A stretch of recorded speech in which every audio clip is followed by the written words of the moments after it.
I en tid, hvor studerende dagligt gribes af onde, grådige skurke, og SU'en dårligt rækker til mere end en lunken kop kaffe i kantinen, der har de studerende brug for hjælp. Kun én kan hjælpe dem. SU-man. Lille Lise, en ung pige fra Jylland, er lige kommet ind med 4-toget. Hun kommer til København for at studere, men hun har fået afslag på 2 kollegieværelser. Heldigvis ringer Lille Lise til en rar udlejer, som har lovet Lille Lise en lækker lejlighed til en lækker pris.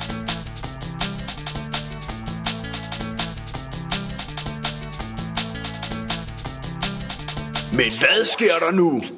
Det er jo ikke en rar udlejer. Det er den onde bolighaj. Hej, jeg har set, at du har et værelse til leje. Ja, det er rigtigt, det har jeg.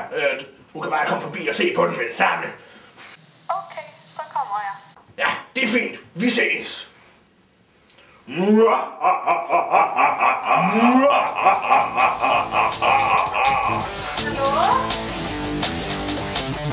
Ja, bare kom ind.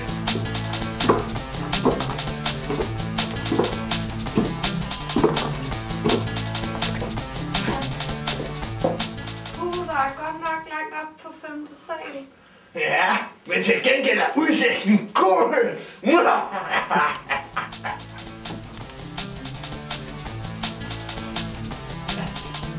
Og så skriver du bare under her.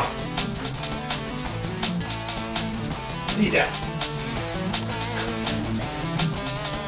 6700. Så mange penge har jeg jo slet ikke. Jeg er jo kun på SU.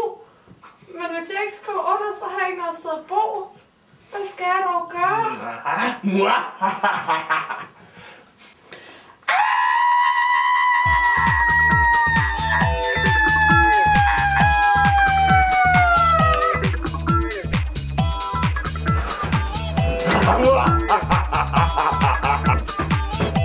SU-man! Jeg er SU-man. Jeg er kommet for at redde Lille Lise fra bolighajen. Det eneste han tænker på er penge.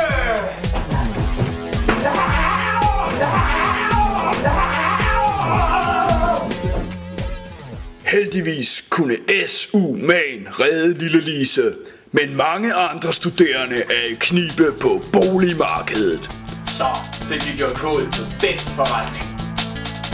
Over 40% af de studerende har oplevet at skulle betale penge under bordet, officielle ekstra huslejer eller andre problemer på boligmarkedet.